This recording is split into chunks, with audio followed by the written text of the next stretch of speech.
আস্তে শুরু করে দিছি। দাদু চুপ চুপ চুপ।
আসসালামু আলাইকুম। আমার কথা শোনা যাচ্ছে? একজন একটু কমেন্ট করেন তো, কথা শোনা যাচ্ছে? মাঝে মধ্যে সমস্যা হয় সেজন্য। সাইলা ম্যাডাম কথা শুনতে পাচ্ছেন? তো কমেন্টে বলেন, লিখে দিন যে শোনা যাচ্ছে কি নাই।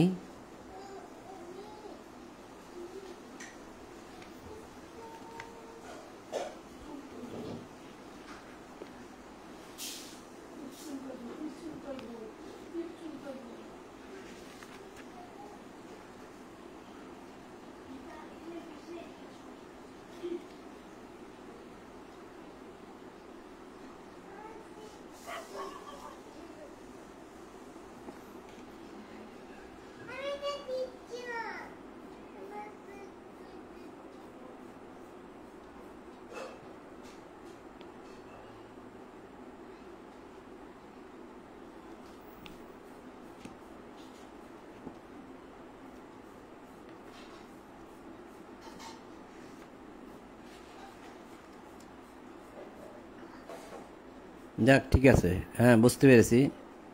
সাইলা ম্যাডাম কমেন্ট করেছেন জি শোনা যাচ্ছে। ওকে, ঠিক আছে, ধন্যবাদ।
সম্মানিত বন্ধুগণ, আপনাদের সকলের প্রতি শান্তি। শুরু করছি এশার কোরআন পাঠ। আজকে মনে হয় একটু 5-10 মিনিট আগেই শুরু করেছি, যার জন্য একটু বেশিক্ষণ অপেক্ষা করলাম লোকজন আসার জন্য। তো যাই হোক, সকল প্রশংসা জগৎসমূহের প্রতিপালক আল্লাহর জন্য এবং সকল পবিত্রতা জগৎসমূহের প্রতিপালক আল্লাহর জন্য। ইলহামদাতা আল্লাহ, আপনি পবিত্র। আমার রব, আমি আপনার আশ্রয় প্রার্থনা করি শয়তানের প্ররোচনা হইতে। আমার রব, আমি আরও আশ্রয় প্রার্থনা করি আমার নিকট উহাদের উপস্থিতি হইতে। দয়াময় পরম দয়ালু আল্লাহর নামে আরম্ভ করিতেছি। 96 নম্বর সূরা আলাকের প্রথম আয়াত থেকে শুরু। সূরা আলাক আয়াত প্রথম থেকে। আল্লাহ বলছেন, বিসমিল্লাহির রহমানির রহিম। ইকরা বিসমি রব্বিকাল্লাযী খালাক, খালাকাল ইনসানা মিন আলাক। ইকরা ওয়া রাব্বুকাল আকরাম আল্লাযী আল্লামা বিল কলম, আল্লামাল ইনসানা মা লাম ইয়ালাম। কাল্লা ইন্নাল ইনসানা লায়াতগা আর রাআহু ইসতাগনা ইন্না ইলা রাব্বিকার রুজআ আরাআইতাল্লাযী ইয়ানহা আবদান ইযা সাল্লা আরাআইতা ইন কানা আলাল হুদা। বাংলা অনুবাদ ইসলামিক ফাউন্ডেশন। দয়াময় পরম দয়ালু আল্লাহর নামে। পাঠ করো তোমার প্রতিপালকের নামে, যিনি সৃষ্টি করিয়াছেন। পাঠ করো। ইকরা, পড়ো। পড়ো মানে পাঠ করো। তোমার প্রতিপালকের নামে, তোমার রবের নামে, যিনি সৃষ্টি করিয়াছেন। সৃষ্টি করিয়াছেন মানুষকে আলাক হইতে। আলাক মিন আলাক, আলাক হইতে সৃষ্টি করিয়াছেন। অর্থাৎ একটি শুক্র কীট রক্তপিণ্ড আকারে মায়ের গর্ভথলিতে, গর্ভের দেয়ালে ঝুলেছিল, সেখান থেকে তোমার সৃষ্টি।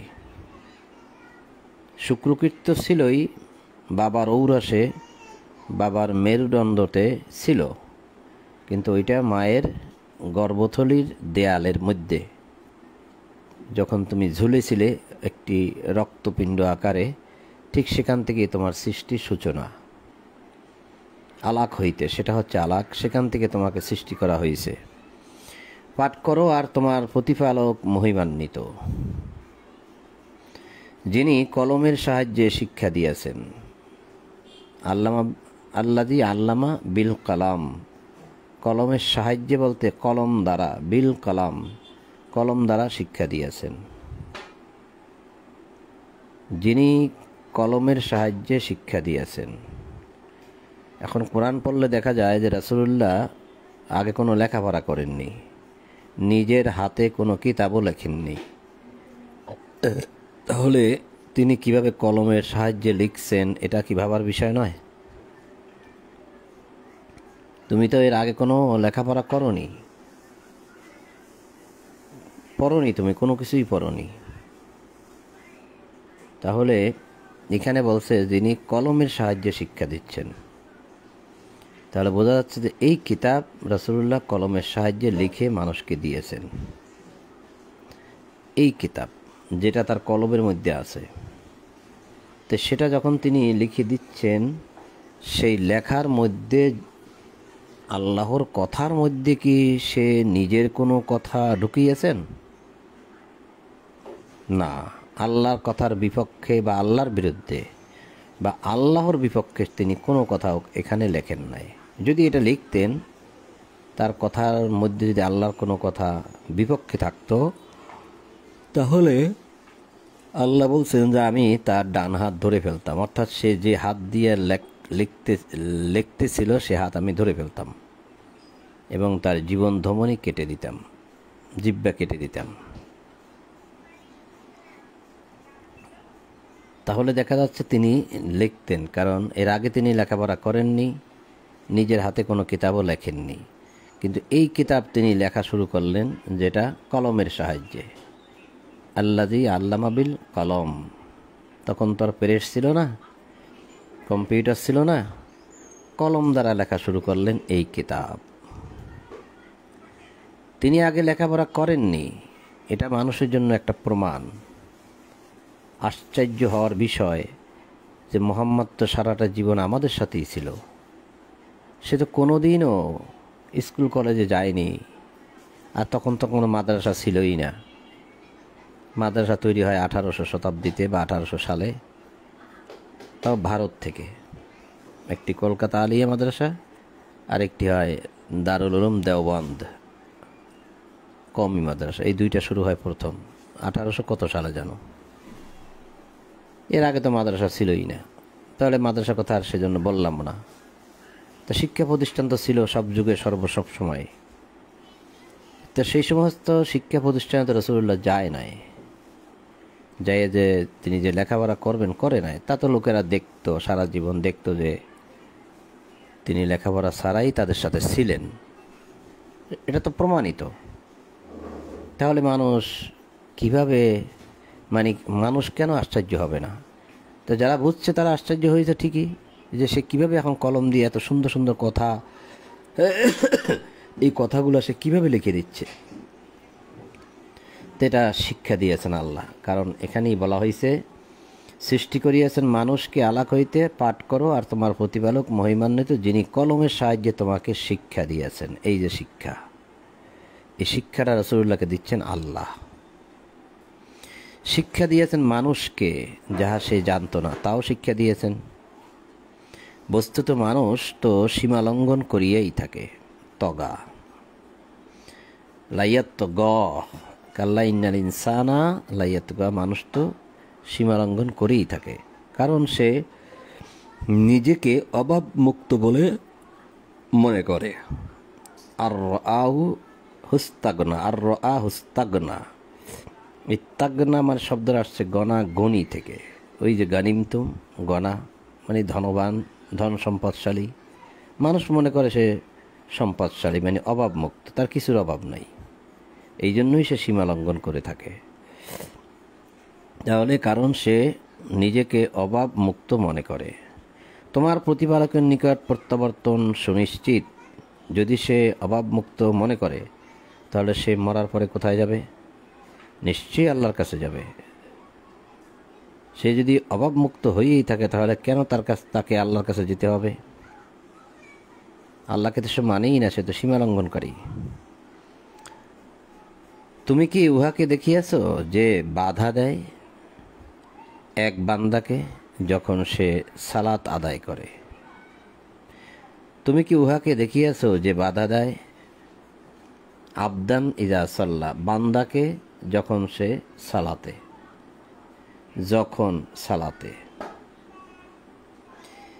যখন সে সালাতে তখন বাধা দেয়। এখানে লেখছে যখন সে সালাত আদায় করে। এই আদায় শব্দগুলা অতিরঞ্জিত বাড়তি। তুমি কি তাকে দেখেছ যে বাধা দেয় বান্দাকে, আবদান এক বান্দাকে, ইজা সল্লা যখন সে সালাতে তখন সে বাধা দেয়। অর্থাৎ এই কিতাব যখন মানুষের নিকট পড়ে শোনাইত তখন তারা বাধা দিত। আমি এই কিতাব পড়ে শোনানো শুরু করি, বাধা দিবে, চতুর্দিক থেকে বাধা দিবে। যেমন আমি শুনেছি অনেকবার যে আমাদের আমিরুল ইসলাম ভাই, তিনি যখন গ্রামের মসজিদে এই কিতাবের কথা বলতেন মানুষের নিকটে, তখন তাই মসজিদ থেকেই বের করে দেওয়া হয়েছে। বাধা তো দূরের কথা, মসজিদ থেকেই বের করে দেওয়া হয়েছে। অথচ সেই কিতাবের কথাই বলছে, কিন্তু শুনবে না। তারপরে তো তার উপরে হামলা, মামলা, মকদ্দমা, আগুন জ্বালিয়ে দেওয়া, পুড়িয়ে দেওয়া, ক্ষতবিক্ষত করা, অনেক একের পর এক বহু বছর ধরে অনেক কিছু হয়েছে। কারণ বাধা দেবেই দেবে। তুমি কি লক্ষ্য করিয়াছ কি, যদি সে সৎপথে থাকে তারপরেও বাধা দেবে।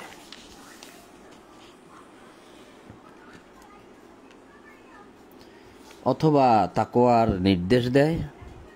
তুমি লক্ষ্য করিয়াছ কি, যদি সে মিথ্যা আরোপ করে ও মুখ ফিরিয়ে নেয়, তবে সে কি জানে না যে আল্লাহ দেখেন?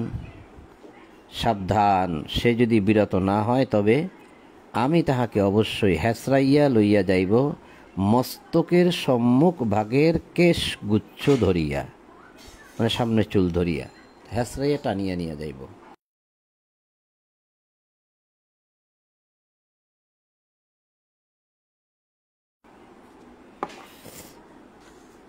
মিথ্যাচারী পাপিষ্টের কেশগুচ্ছ, যারা মিথ্যাবাদী, যারা পাপী, তাদের চুল।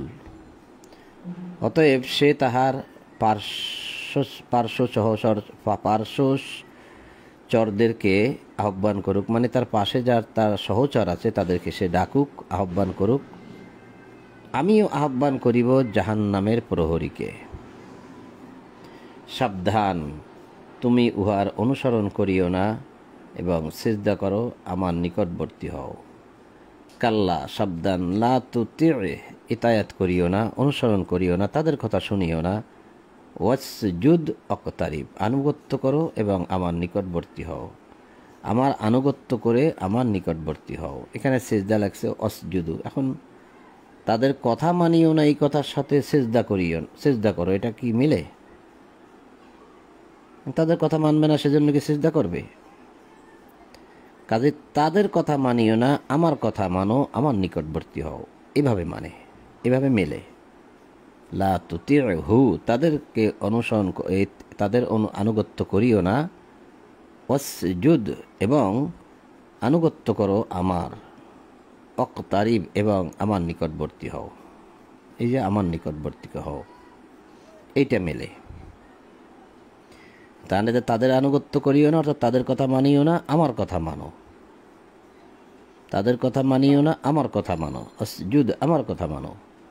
অকতারিব, আমার নিকটবর্তী হও। তো এই ছিল আমাদের 96 নম্বর সূরা আলাক।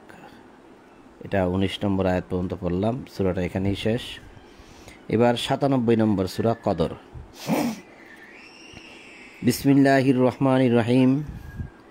ইন্না আনজালনাহু ফি লাইলাতুল কদর ওমা আদরাকা মা লাইলাতুল কদর।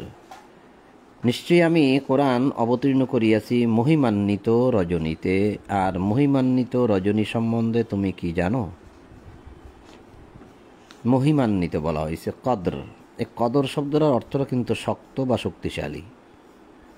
যেমন ইন্নাল্লাহ আলা কুল্লি শাইইন কাদির, নিশ্চয়ই আল্লাহ সর্ববিষয়ের প্রতি শক্তি রাখেন বা ক্ষমতাবান, শক্তিশালী।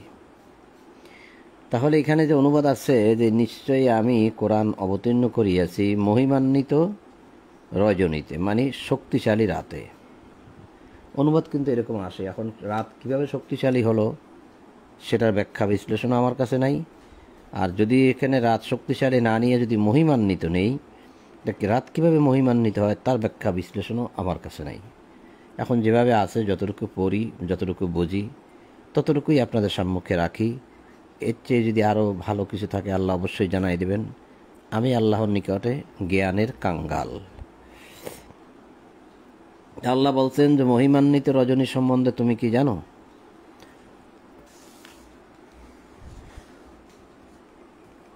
তারপর বলা হয়েছে মহিমান্বিত রজনী লাইলাতুল কদরি খায়রুম মিন আলফি শাহরিন।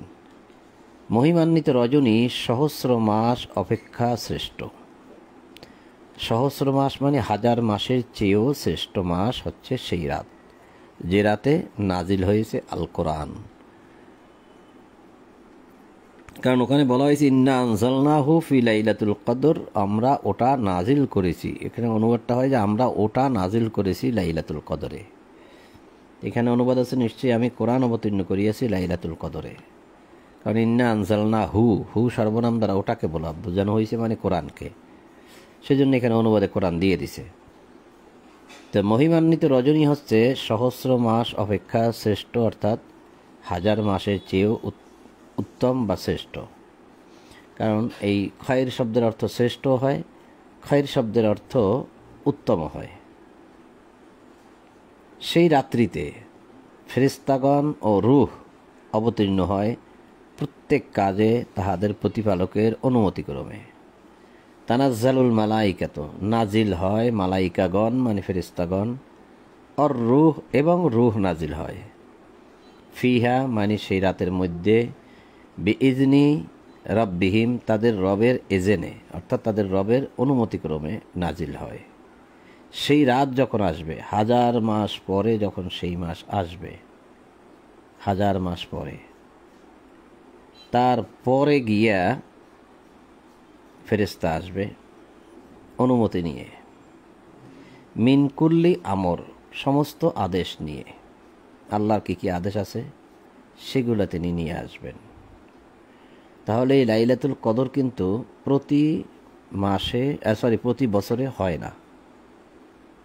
এই আয়াত থেকে প্রমাণ হয় যে লাইলাতুল কদরি খায়রুম মিন আলফি শাহর, মহিমান্বিত রজনী সহস্র মাস অপেক্ষা শ্রেষ্ঠ। তা 1000 মাসের চেয়ে যেহেতু শ্রেষ্ঠ মাস, তাহলে সে মাসটা 1000 মাস পরেই কিন্তু আসে। এটা আমার একটা ধারণা, বুঝ এরকম। এই জন্যই প্রতি বছরেই যে সেটা আসে বিষয়টা তা না, কারণ সে মাসটা যখন আসবে 1000 মাস পরে, সেই রাতটা যখন আসবে তখন সে রাতে সারা রাত আলোক উজ্জ্বল রাত থাকবে, এবং অন্য অন্য পূর্ণিমার আলোর চেয়ে ওই আলোটা বেশি থাকার কথা। আমি এর কিছু কিছু নিদর্শন দেখেছি, সেজন্য বলতেছি। যেহেতু ওই রাতটা খোঁজার জন্য আমি অনেক মাস, অনেক বছর, অনেক দিন অতিবাহিত করেছি, সেই জ্ঞান থেকে কিছুটা একটা বলতেছি। তবে আমি যে সবই জেনে ফেলছি বিষয়টা তা নয়, আমি এখনও আরও জানার অপেক্ষায় আছি। তো যাক, আল্লাহ বললেন যে মহিমান্বিত রজনী সহস্র মাস অপেক্ষা শ্রেষ্ঠ। সেই রাত্রিতে ফেরেশতাগণ ও রূহ অবতীর্ণ হয় প্রত্যেক কাজে তাহাদের প্রতিপালকের অনুমতি ক্রমে। শান্তি শান্তি, এখানে বলছে সালাম। এই সালাম মানে শান্তি। এখানে সালামুন হিয়া, তার মধ্যে হাত্তা মতলাইল ফজর, একদম ফজরের আবির্ভাব পর্যন্ত সেই রাতটি শান্তিতে ভরা থাকে। তো অন্ধকার হলে পরে শান্তি পাওয়া যায় না, সেটা স্নিগ্ধ আলোয় ভরপুর থাকে বিদায় সে রাতটা সারা রাত শান্তির রাত বলে বিবেচিত হয়। তো এই ছিল সূরা 97 নম্বর সূরা কদর, 5টি আয়াত আমরা পড়লাম। সূরাটা এখানেই শেষ। এবার 98 নম্বর সূরা বাইয়িনার প্রথম আয়াত থেকে পাঠ শুরু। আল্লাহ বলছেন, বিসমিল্লাহির রহমানির রহিম, লাম ইয়াকুনিল্লাযীনা কাফারু মিন আহলিল কিতাবি ওয়াল মুশরিকিনা মুনফাক্কিনা হাত্তা তা'তিয়াহুমুল বাইয়িনাহ, রাসূলুম মিনাল্লাহি ইয়াতলু সুহুফাম মুতাহহারা ফিহা কুতুবুন কাইয়্যিমা, ওয়া মা তাফাররাকাল্লাযীনা উতুল কিতাবা ইল্লা মিন বাদি মা জাআতহুমুল বাইয়িনাহ। দয়াময় পরম দয়ালু আল্লাহর নামে। কিতাবীদের মধ্যে যাহারা কুফরি করিয়াছিল, অর্থাৎ কিতাবীদের মধ্যে যাহারা অস্বীকার করিয়াছে। কিতাবী কারা? যারাই কিতাব পড়ে, যারাই কিতাবের ধারক বাহক, তারাই তো কিতাবী। তাওরাত কিতাব যাদের কাছে ছিল, ইনজিল কিতাব যাদের মধ্যে ছিল, যাদের কাছে ছিল, তারাই তো কিতাবের ধারক। এবং তাদের মধ্যে পণ্ডিত ছিল, জ্ঞানী ছিল, আলেম ওলামা ছিল। তাদের মধ্যে যারা অস্বীকার করিয়াছে, মানে নাই এই কিতাব, এবং রাসূলকেও স্বীকৃতি দেয় নাই, সেটাই বলা হয়েছে কিতাবীদের মধ্যে যাহারা কুফরি করিয়াছে, মানে অস্বীকার করিয়াছে তাহারা। এবং মুশরিকরা, যারা আবার কিতাব মানে সাথে সাথে শিরিক করে, তো এরা হচ্ছে মুশরিক। তাহলে কিতাবীরা আর মুশরিকরা আপন আপন মতে অবিচলিত ছিল। কেউ তাওরাতের অনুসারী ছিল, কেউ ইনজিলের অনুসারী ছিল, কিতাব বিকৃত করেছে সে তার উপরেই প্রতিষ্ঠিত ছিল। মুশরিকরা কিছু মানে না, কিছু শিরক করে, তার উপরেই অবিচলিত ছিল। কতক্ষণ, কতদিন? যে পর্যন্ত না তাদের নিকট সুস্পষ্ট প্রমাণ আসিল, বাইয়িনাত, হাত্তা তা'তিয়াহুমুল বাইয়িনাত, যতক্ষণ পর্যন্ত এই বাইয়িনাত, এই সুস্পষ্ট প্রমাণ, এই কিতাব আসলো, ততক্ষণ পর্যন্ত তারা আপন আপন মতে অবিচলিত ছিল। তো এখন যখন বাইয়িনাত আসছে, এই কিতাব আসছে, তখন তারা বিরোধিতা শুরু করলো। সে কথাই আসবে সামনে, একটু ওয়েট।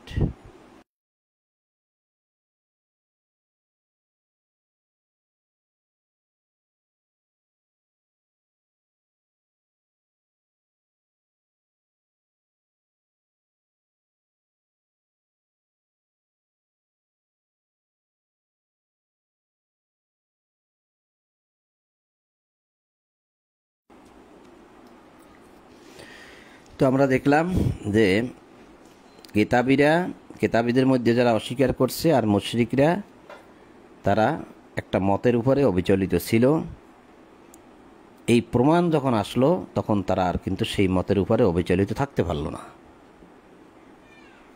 যেমন এখনও আমাদের সমাজের মধ্যে যে নিয়ম নীতি আছে, যে নিয়ম নীতির উপরে মানুষ ইবাদত করে, এখন যখন এই কিতাবের কথা যেভাবে এখন প্রচার হচ্ছে, আরও যখন বেশি বেশি প্রচার হবে, তখন কিন্তু মানুষ ওই নিয়ম নীতির মধ্যে আর থাকতে পারবে না। সবার মধ্যে একটা গণ্ডগোল সৃষ্টি হয়ে যাবে যে কি এতদিন কি শুনে আসছি, এখন কি শুরু হলো। যেমন আজকে 2টি সাইনবোর্ড পেলাম আমি হোয়াটসঅ্যাপে, একটা হচ্ছে কিশোরগঞ্জে আর একটা হচ্ছে মুন্সিগঞ্জে। এরা কিন্তু আলাদা আলাদা মাদ্রাসা তৈরি করে ফেলছে অলরেডি আলাদা মাদ্রাসা, একটা স্কুল একটা মাদ্রাসা।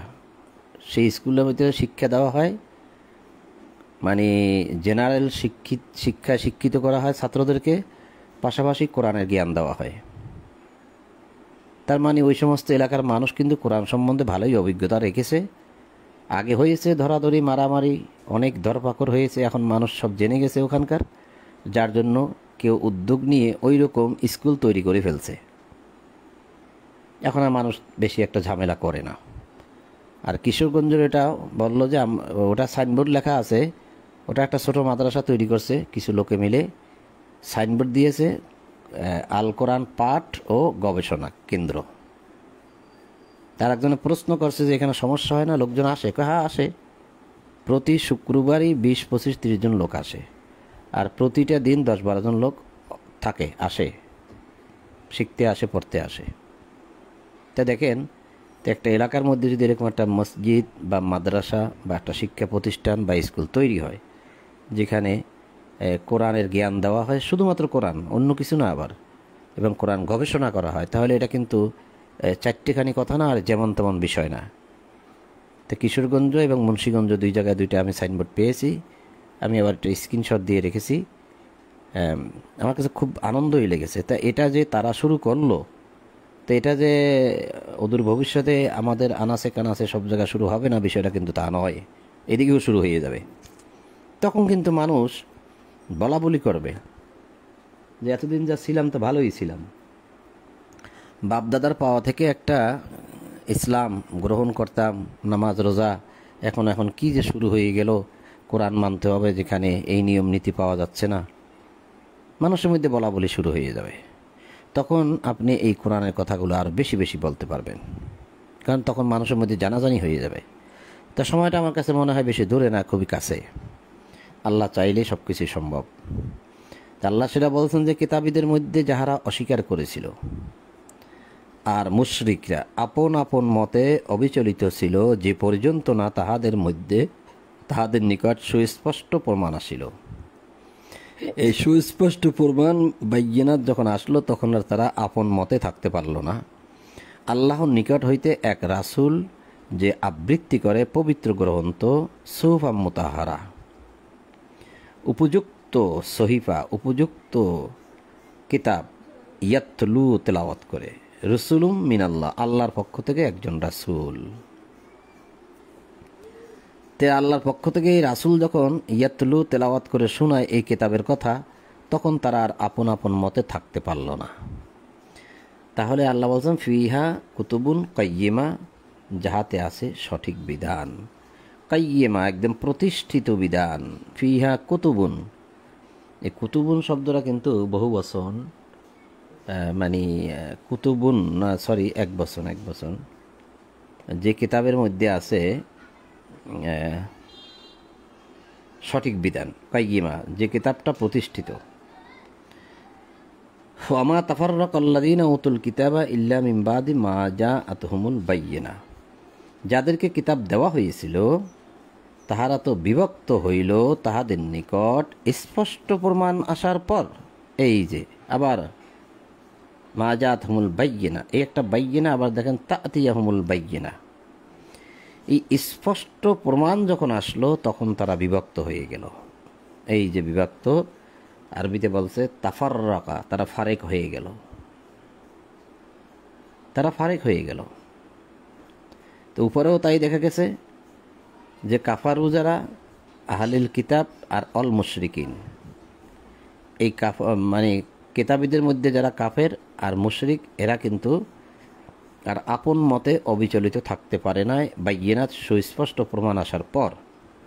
ঠিক তাদের মধ্যে তাফাররাকাল্লাযীনা ফারেক তৈরি হয়েছে, মতভেদ তৈরি হয়ে গেছে। তার মানে তাদের মধ্য থেকে অনেক মানুষ এই কিতাবের মধ্যে চলে আসছে, আর এমনি তো আসে নাই। সেখানে তাদের মধ্যে ঝগড়াঝাটি হয়েছে, মতভেদ হয়েছে যে তোমরা আমাদেরকে কি শোনাও, কি পড়াও, আল্লাহ কিতাবে কি এরকম আছে? তাহলে আবার নবী মোহাম্মদ আসলো, সেও তো কিতাব নিয়ে আসছে, তাহলে সেই কিতাব আর তোমাদের কিতাব তো একই হওয়ার কথা। তোমরা আমাদেরকে যা শোনাইছো সেগুলো তো নবী মোহাম্মদের কিতাবে নাই, কেন নাই? কেন আল্লাহকে মিথ্যা নাজিল করেন? অনেক দিন দরবার হয়েছে, অনেক ঝগড়াঝাটি হয়েছে, তখন কিছু মানুষ এদিকে চলে আসছে।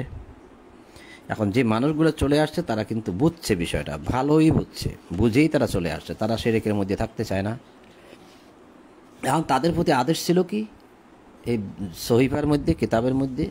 সেটা আল্লাহ বলছে 5 নম্বর আয়াতে বাইয়িনাত যে অমা উমিরু, উমিরু মানে আদেশ, তাদেরকে আদেশ দেওয়া হয়েছিল ইল্লা লিয়াবুদুল্লাহ, যে তারা আল্লাহ দাসত্ব করবে। দাসত্বটা কি সেটা দেখাই দিবে আল্লাহ, যে তারা আদেশপ্রাপ্ত হয়েছিল যে তারা আল্লাহর ইবাদত করবে মুখলিসিন লাহুদ্দিন, তারই আইনে একনিষ্ঠ হয়ে। লাহু তারই মানে আল্লাহর, লাহুদ্দিন তারই দিনে মানে তারই আইনে, আল্লাহরই আইনে। মুখলিসিন একদম মুখলেস হয়ে, খাস করে, খাস হয়ে, একনিষ্ঠ হয়ে তার ইবাদত করবে, তারই আইনে একনিষ্ঠ হয়ে। এই আদেশগুলোই তাদেরকে দেওয়া হয়েছিল।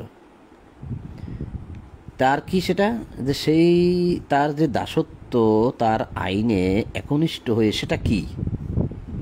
সেটা কিন্তু এখনো পাওয়া যায় নাই। বলা হয়েছে তাদেরকে আদেশ দেওয়া হয়েছিল যে তারা ইল্লা লিয়াবুদুল্লাহ, আল্লাহর ইবাদত করবে, অর্থাৎ আল্লাহর দাসত্ব করবে,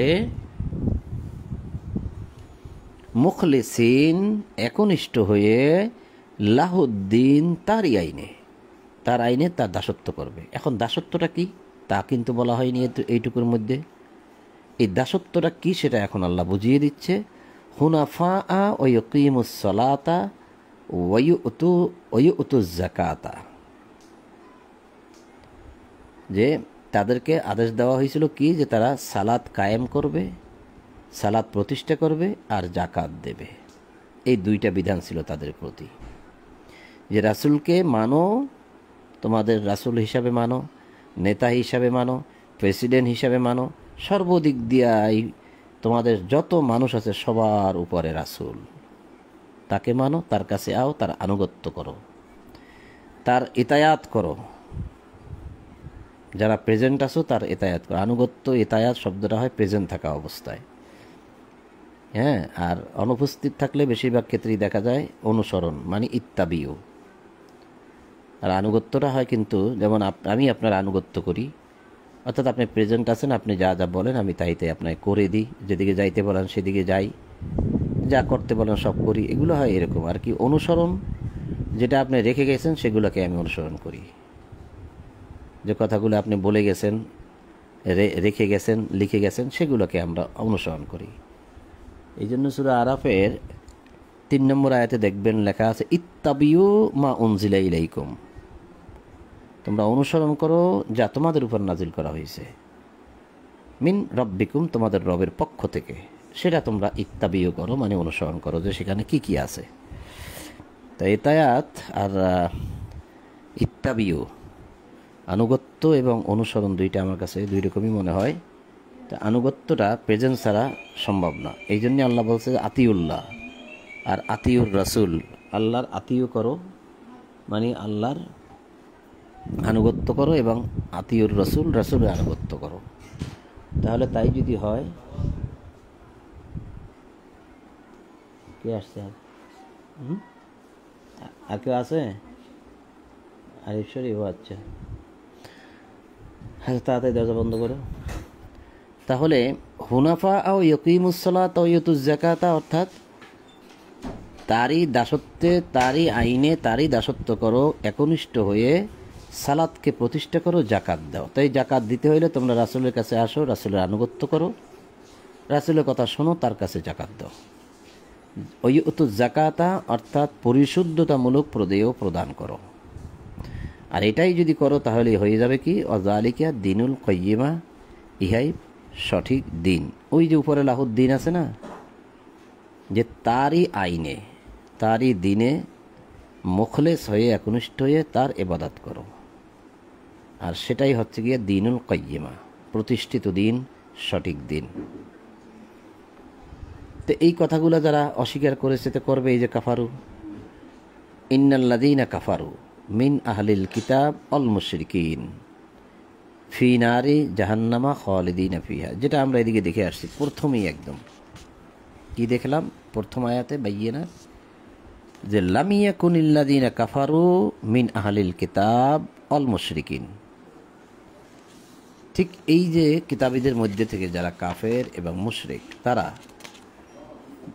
তারা যদি এই বিষয়গুলোকে না মানে, যে তাদেরকে যে আদেশ দেওয়া হয়েছিল ওমা উমিরু সালাত ইবাদত এবং সালাত জাকাত, এগুলো যদি না মানে, তাহলে সেই কাফেরদের কথাই বলা হচ্ছে, সেই মুশরিকদের কথাই বলা হচ্ছে যে ইন্নাল্লাযীনা কাফারু মিন আহলিল কিতাব,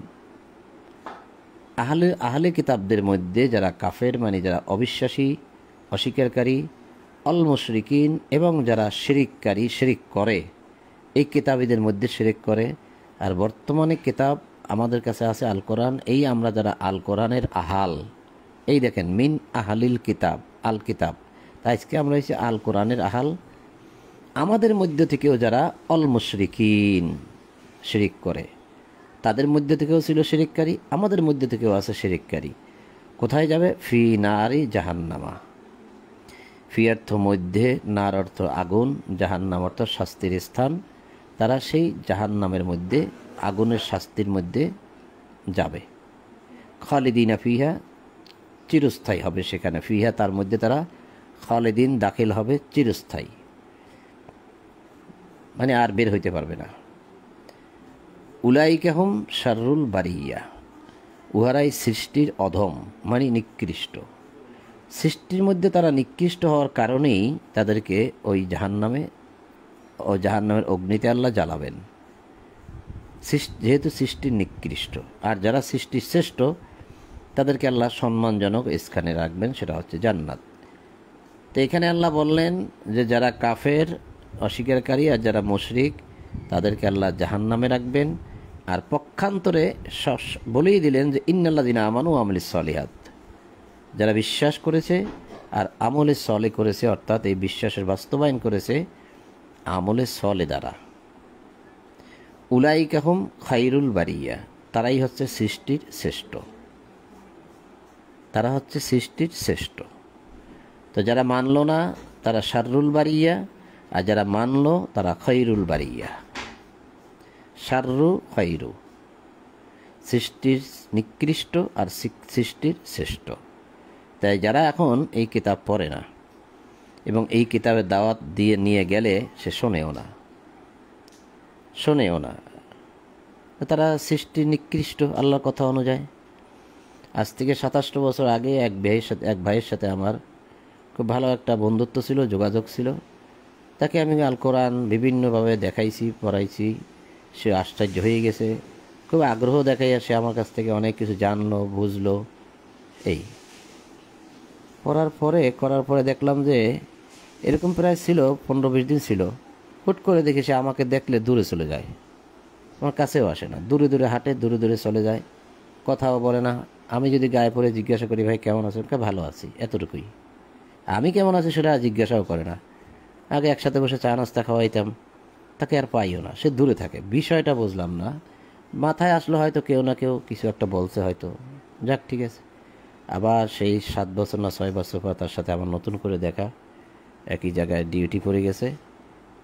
এখনও দেখি সে আমার সাথে কথা বলে না। ওই সামনে দেখলে ভাই কেমন আছি, ভালো আছি, এতটুকুই, এই এতটুকুই। তাকে আমি দাওয়াতটা দিয়েছিলাম কিসের? কোরআনের দাওয়াত। তার মোবাইলের মধ্যে অনেকগুলো কোরআন ডাউনলোড করে দিলাম, শব্দের অর্থ কোরআন দিলাম, অনেক ন্যায় অন্যায় বুঝাইলাম, দেখাইলাম যে এই কোরআন সম্বন্ধে তোমাকে প্রশ্ন করা হবে, দেখাইলাম। প্রথম তো বুঝলো, এখন তারপরে হয়তো কারোর সাথে কোনো কিছু বিষয়ে হয়তো কোনো কথাবার্তা বলছে, এমন ট্যাবলেট দিছে, সে এখন আর আমার সাথে কথা বলে না। তারপরেও আমি গত পরশু দিন যে তার সাথে দীর্ঘক্ষণ চার টেবিলে পাইছি, অনেকক্ষণ কথাবার্তা বলার চেষ্টা করলাম, না। আমি কি বল, ভাই আপনাকে আমি কোরআন দেখাইছিলাম, সেগুলো কি পড়ছেন আপনি? পড়ি, সুযোগ পাইলে মাঝে মধ্যে একটু পড়ি, এই সুযোগ পাইলে পড়ে। সুযোগ পাই না, এমনকি প্রায় সম্বন্ধে দেখি শুধু বসেই থাকেন। পড়লে একটু ভালো না, যে আল্লাহ বলছে এটা পড়লে, কথা বলে না, তার মানে সে পড়বে না, সে এটা বুঝবে না। তা আল্লাহ তাই কি বললেন, উলাইকাহুম শাররুল বারিয়া। আর পক্ষান্তরে যারা এটা ঈমান আনলো আর ঈমানের বাস্তবায়ন করলো কিভাবে, ওয়ামিলুস সলিহাত, আমলে সলে দ্বারা, আল্লাহ বলেন উলাইকাহুম খায়রুল বারিয়া, এরা হচ্ছে সৃষ্টির শ্রেষ্ঠ। তা সৃষ্টির শ্রেষ্ঠ যারা, তাদের জন্য কি পুরস্কার রয়েছে? এই যে জাযা, এই যে জাযা, এই যে পুরস্কার। তো জাযাউহুম ইনদা রাব্বিহিম, তাদের জন্য রয়েছে জাযা, পুরস্কার তাদের রবের কাছে। জান্নাতু আদনিন তাজরি মিন তাহতিহাল আনহারু খালিদিনা ফিহা, তাদের জন্য রয়েছে তাদের রবের কাছে পুরস্কার হিসেবে জান্নাত। এই যে জান্নাত, যার তলদেশ দিয়া নদ নদী প্রবাহিত, নিম্নদেশ দিয়া, তাহারা সেখানে স্থায়ী হইবে, খালিদিনা ফিহা আবাদা। রাদিয়াল্লাহু আনহুম ওয়া রাযু আন, আল্লাহ তাদের প্রতি রাজি আর তারাও আল্লাহর প্রতি রাজি, অর্থাৎ আল্লাহ তাদের প্রতি সন্তুষ্ট, তারাও আল্লাহর প্রতি সন্তুষ্ট। কারা? এই যে ওয়াকিমুস সালাতা ওয়ায়ুতুজ যাকাতা, সালাতকে প্রতিষ্ঠা করে, পরিশুদ্ধতামূলক প্রদেয় প্রদান করে, এইটা ছাড়া কি তার প্রতি আল্লাহ সন্তুষ্ট? মোটেই নয়। রাদিয়াল্লাহু আনহুম, আল্লাহ তার প্রতি রাজি, ওয়া রাযু আনহু, এবং তারাও আল্লাহর প্রতি সন্তুষ্ট, রাজি। যালিকা লিমান খাশিয়া রাব্বাহ, যে তাহার প্রতিপালককে ভয় করে, ইহা তাহার জন্য। যালিকা, এগুলো কার জন্য? লিমান খাশিয়া রাব্বাহু, তার রবকে যে ভয় করে তার জন্য এটা। তা কিছু একটা বুঝে আসলো কিনা ভাবতে পারেন। আর এই সালাত জাকাত, এটাই কিন্তু এখানে আল্লাহ বলে দিলেন যে যালিকা দিনুল কাইয়্যিম, এই দুইটাই হচ্ছে প্রতিষ্ঠিত দিন, প্রতিষ্ঠিত জীবন ব্যবস্থা, আর কিছু নেই। দিন বলছে এখানে জীবন ব্যবস্থা, অর্থাৎ আপনি যে জীবন পরিচালনা করেন জন্ম হইতে মৃত্যু পর্যন্ত, এর মধ্যে এই দুইটা জিনিস থাকতে হবে, ওয়াকিমুস সালাতা ওয়ায়ুতুজ যাকাতা, এই দুইটাই থাকতে হবে। এই দুইটাকেই আল্লাহ বলছে ইবাদত। এই যে ইবাদত, যে ওমা উমিরু ইল্লা লিয়াবুদুল্লাহ মুখলিসিনা লাহুদ্দিন, ওমা উমিরু, তারা আদেশপ্রাপ্ত হয়েছিল, ইল্লা লিয়াবুদুল্লাহ, যে আল্লাহ ব্যতীত তারা কারো ইবাদত করবে না, মুখলিসিনা, অর্থাৎ একনিষ্ঠ হয়ে, লাহুদ্দিন, তারই দিনে, তারই আইনে, আল্লাহরই আইনে, যে আল্লাহরই আইনে একনিষ্ঠ হয়ে তারা আর কারো ইবাদত করবে না। এটাই উমিরু আদেশপ্রাপ্ত হয়েছিল, অর্থাৎ তাদেরকে এই আদেশই দেওয়া হয়েছিল। হুনাফা আও ইয়াকিমুস সালাত, যে তারা সালাতকে প্রতিষ্ঠা করবে, ওয়ায়ুতুজ যাকাত, এবং তারা পরিশুদ্ধতামূলক প্রদেয় প্রদান করবে, আর যালিকা দিনুল কাইয়্যিম, আর এটাই হচ্ছে প্রতিষ্ঠিত জীবন ব্যবস্থা। দিন মানে জীবন ব্যবস্থা, এই যে দিন, দিন মানে আইন, দিন মানে জীবন ব্যবস্থা, দিন মানে জীবন নীতি, অনেকগুলো অর্থ হয় দিনের, আইন, জীবন ব্যবস্থা, জীবন নীতি। তো এটাই হচ্ছে যে তাদের জীবন ব্যবস্থা। ফার্স্ট টু লাস্ট তারা এই কাজটাই করবে, কি ইউকিমুস সালাতা, সালাতকে প্রতিষ্ঠা করবে, ওয়ায়ুতুজ যাকাতা, পরিশুদ্ধতামূলক প্রদেয় প্রদান করবে। এর কথাগুলো আমি বলিনি, আল্লাহ বলেছে, আপনি দেখে নিতে পারেন এবং মিলাই নিতে পারেন যে কথাগুলো আল্লাহ কেন বললেন, এখানে হুট করে এই কথা কেন বললেন। তো আমরা সূরা বাইয়িনা পড়লাম, বাইয়িনা আয়াত ছিল 8টি, মাত্র 8টি। এখন আমরা যাচ্ছি 99 নম্বর সূরা জিলজালে।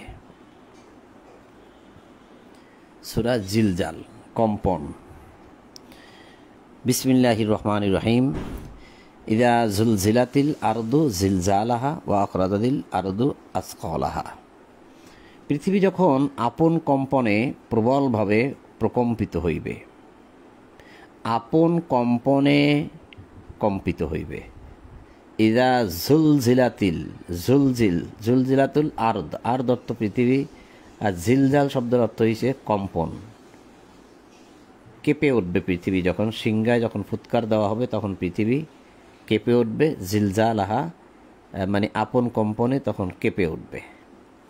ও আখরাজাতিল আরদু আসকালাহা, এবং পৃথিবী যখন তাহার ভার বাহির করিয়া দেবে। এখন কিন্তু পৃথিবী তার ভারকে বাহির করে দিচ্ছে না, কারণ আল্লাহর আদেশ নাই। তাই যখন তিনি আদেশ করবেন তখন সব ছেড়ে দেবে, ভারসাম্য আর থাকবে না। যেমন একটা উদাহরণ দিতে পারি আপনাদেরকে আমি, যে বিদ্যুতের সাহায্যে যে সমস্ত চুম্বক তৈরি হয়, ম্যাগনেট তৈরি হয়, একটা চুম্বক টুকরা তো আছে যেটা আপনি লোহার সাথে লাগাইলেই ধরে রাখে, আর কিছু বিদ্যুৎ আছে, কিছু চুম্বক আছে যেটা বিদ্যুৎ ছাড়া চুম্বকটা হয় না। বিদ্যুৎ শক্তি পেলেই কেবল সেখানে চুম্বক তৈরি হয়। তো এটা অনেক ইলেকট্রিক যন্ত্রের মধ্যেই আছে। আপনার আমাদের রেডিও, টেলিভিশন এবং এই জাতীয় আরও মোবাইল জাতীয় এই জাতীয় অনেক কিছুর মধ্যে ইলেকট্রনিক চুম্বক আছে। তা আপনারা যদি এটা সরাসরি এই চুম্বকটা দেখতে যান, তাহলে আপনারা বড় বড় লোহার ইন্ডাস্ট্রিতে যাবেন, যেখানে লোহার টুকরা আছে, ট্রাক ভরে ভরে অনেক লোহার টুকরো নিয়ে যায়, দেখবেন এক জায়গার থেকে এক জায়গা। তা ফ্যাক্টরিতে ঢালে, আবার ফ্যাক্টরি থেকে এক জায়গার থেকে আরেক জায়গায় উঠায়, আবার ট্রাকে ভরে, বড় বড় ট্রলিতে ভরে। দেখবেন যে সেখানে একটা গাড়ি আছে, যে গাড়িটা কাজই হচ্ছে শুধু লোহাগুলো উঠানো। তো এখানে ওই এরকম একটা বড় একটা লোহার পাত আছে, ওই পাতটা এখানে লোহার উপরে যখন রাখে, তখন এখানে কয়েক টন লোহা এই লোহার পাতটার সাথে গুঁড়া গুঁড়া লোহা এগুলো সব লেগে যায়। তখন সে আস্তে আস্তে আস্তে আস্তে নিয়ে ট্রাকের উপরে অটোমেটিক পড়ে যায়। কেন পড়ে? এই দিক থেকে যখন সে সুইচ টিপ দেয় তখন সে ম্যাগনেট তৈরি হয়, তখন সে লোহাগুলোকে ধরে ফেলে। আর যখন ট্রাকের পাশে নিয়ে যায় তখন এই সুইচটা টিপ দিলে ম্যাগনেটটা ছুটে যায়, মানে কারেন্ট ছেড়ে দেয়। কারেন্ট ছেড়ে দিলে সমস্ত লোহাগুলো পড়ে যায়। এটাকে বলা হয়, মানে আমি যেটা বুঝি, যে ইলেকট্রনিক ম্যাগনেট। আর একটা ম্যাগনেট যেটা চুম্বক আছে, এটা আপনার ছোটো ছোটো সাউন্ড বক্সের পিছনেও দেখবেন আছে, এগুলা বাসা বাড়িতে থাকে। কোথাও একটা ওই টুকরাটা লাগাই দিলে লোহার সাথে ধরে ফেলে। এইটা সেটা না। তো আপনি দেখেন, এই যে আল্লাহ বলছে যে পৃথিবী যখন তাহার ভার বাহির করিয়া দিবে, ভারটা কখন বাহির করবে? এখন পৃথিবীর সাথে কারেন্ট যুক্ত আছে, উদাহরণস্বরূপ বলছি। অর্থাৎ আল্লাহর আদেশ আছে যে তুমি তোমার কোনো ভার বহন বাহির করবে না। সমস্ত ভারকে তুমি, সমস্ত জীবজন্তুকে, সমস্ত গাছপালাকে তুমি কি করো? আটকিয়ে রাখো, ছাড়বে না কাউকে। আর যখন আল্লাহ আদেশ করবেন যে ছেড়ে দাও, ওই লোহার চুম্বক, লোহার যেটা ম্যাগনেটিক চুম্বক যেটা বললাম, যখন কারেন্টটা যখন চলে যাবে তখন কিন্তু তার নিকটে ওই চুম্বক আর থাকবে না, ভার আর থাকবে না, তখন সব লোহা পড়ে যায়। তা আল্লাহ যখন আদেশ করবেন যে তুমি তোমার ভার ছেড়ে দাও, তখন এই পৃথিবী থেকে যা কিছু আছে সব ছিটকে পড়ে যাবে। আচ্ছা, এটা আমি আরেকটু দেখাই আপনাকে। সেটা হচ্ছে, কোথায় পড়ে আসলাম? পড়ে আসলাম 90 নম্বর সূরা বালাদে নাকি?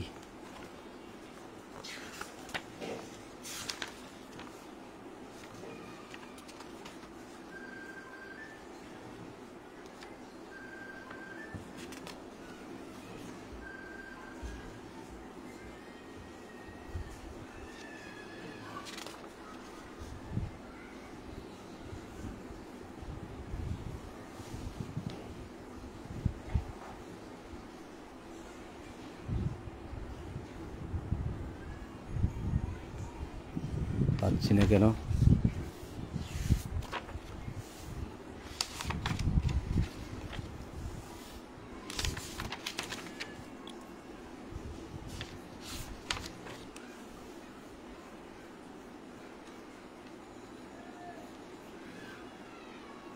পেয়েছি, যেটা আপনাদেরকে দেখাইতে চাইছি, এতক্ষণ সময় ব্যয় করলাম, দেখেন পেয়েছি।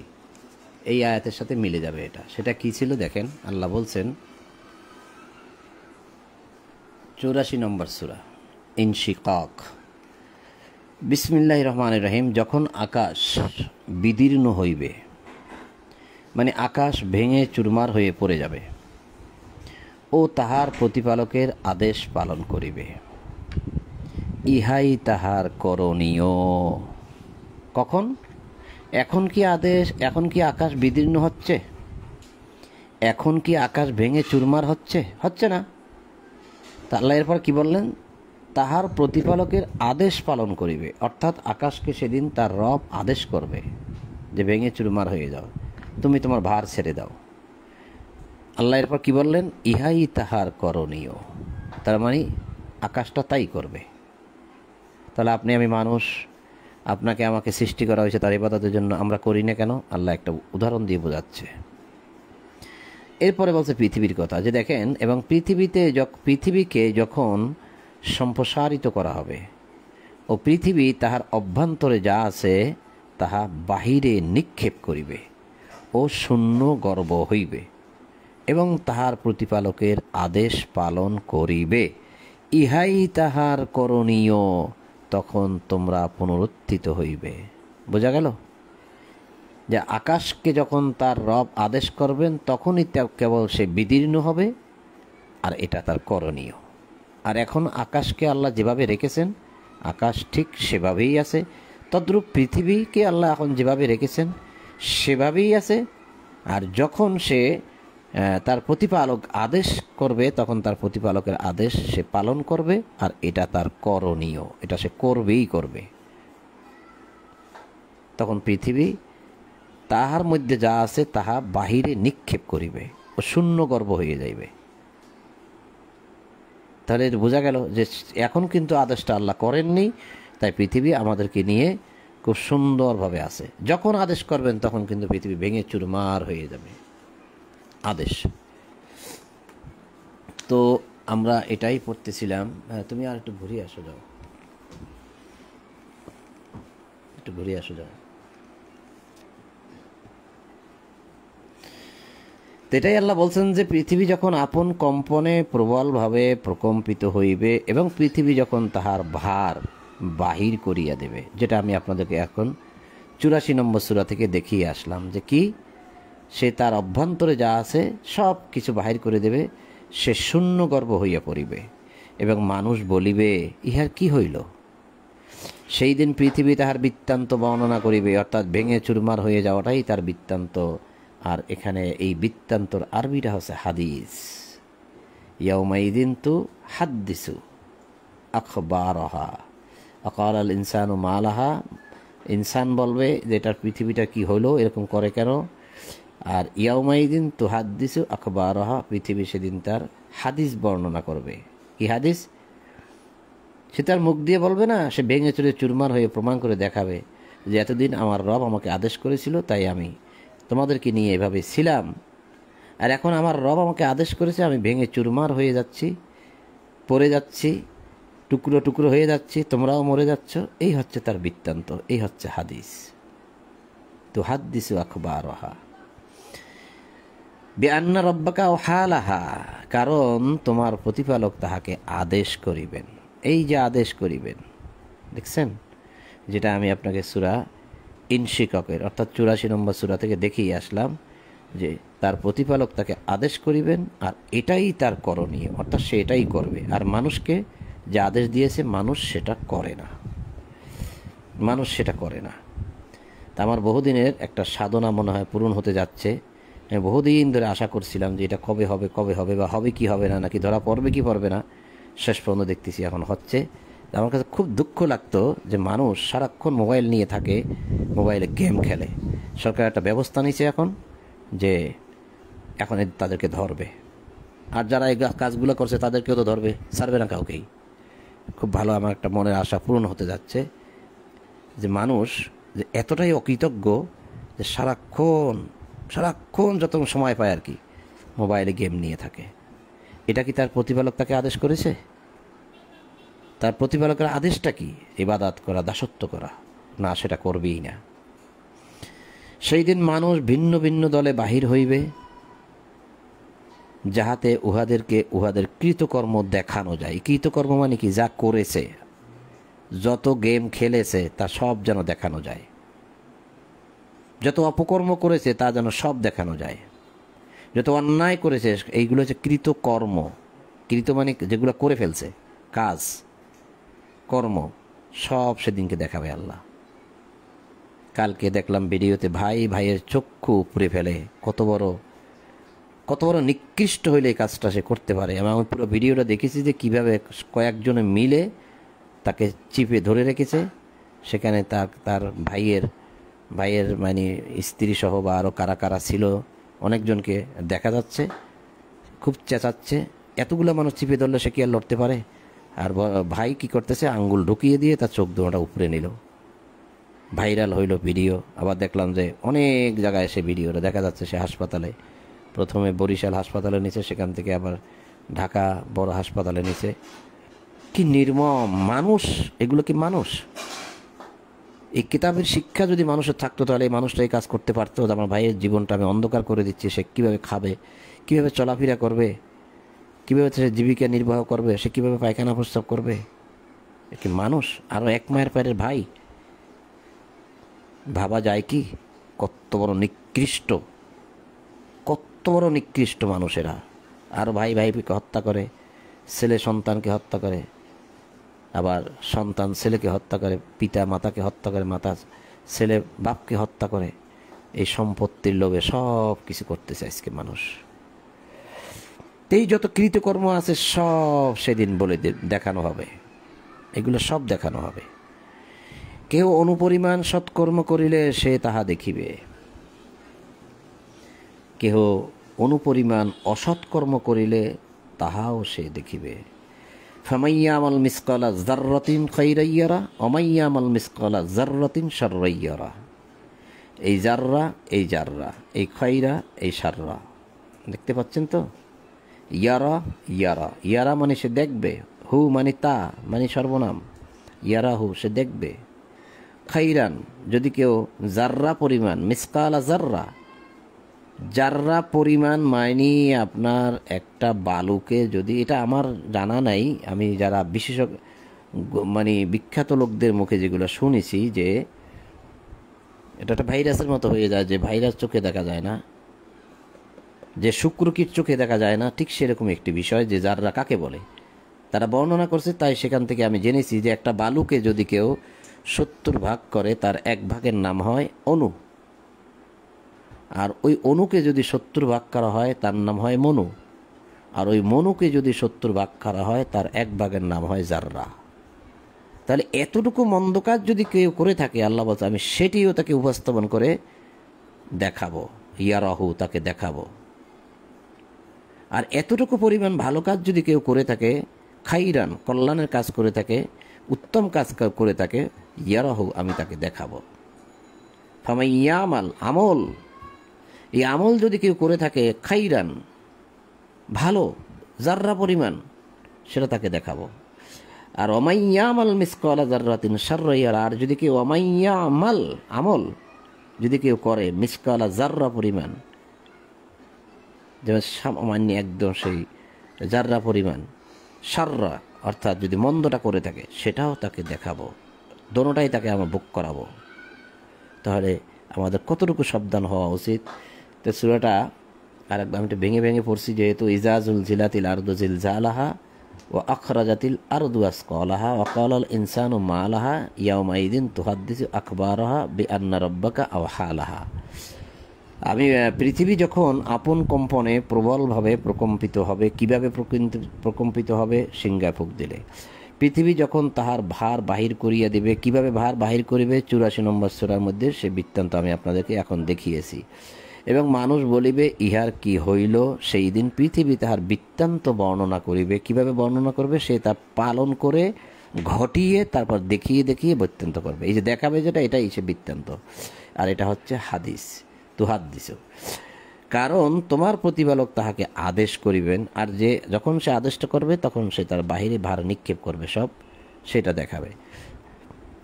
আর আমাদেরকে আল্লাহ আদেশ করেছে, সে আদেশ কিন্তু আমরা পালন করি না, কিন্তু পৃথিবী করে। এই জন্যই আল্লাহ বলছে যে তোমরা প্রকৃতির কাছ থেকে শিক্ষা গ্রহণ করো। প্রকৃতির কাছ থেকে শিক্ষাটা কিভাবে গ্রহণ করব?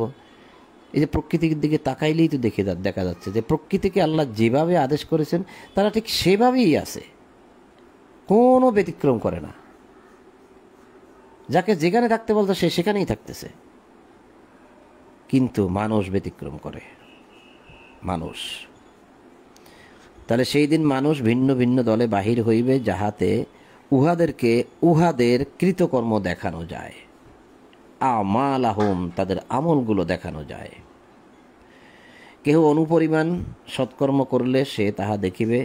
ইয়াউমা ইদিন ইয়াসদুরুন নাসু আশতাতাল লিয়ুরাউ আমালাহুম ফামাইয়ামাল মিসকালা যাররাতিন খাইরান ইয়ারা ওয়া মাইয়ামাল মিসকালা যাররাতিন শাররান ইয়ারা। কেহ অনুপরিমাণ সৎকর্ম করলে সে তাহাও দেখিবে, কেহ অনুপরিমাণ অসৎকর্ম করলে সে তাহাও দেখিবে। সূরা জিলজাল 99 নম্বর সূরা শেষ করলাম। এবার আর না পড়লেই হয় মনে হয়। এটা 100 নম্বর সূরা, আমরা ইনশাল্লাহ পরবর্তীতে পাঠ করি। তো 99 নম্বর সূরা পর্যন্ত পাঠ করলাম। আজ এই পর্যন্তই থাক। তো সম্মানিত উপস্থিতি বন্ধুগণ, তা আপনাদের সকলের প্রতি শান্তি এবং সকল প্রশংসা জগৎসমূহের প্রতিপালক আল্লাহর জন্য, এই বলেই আজ ঈশার কোরআন পাঠ এখানেই সমাপ্ত করলাম।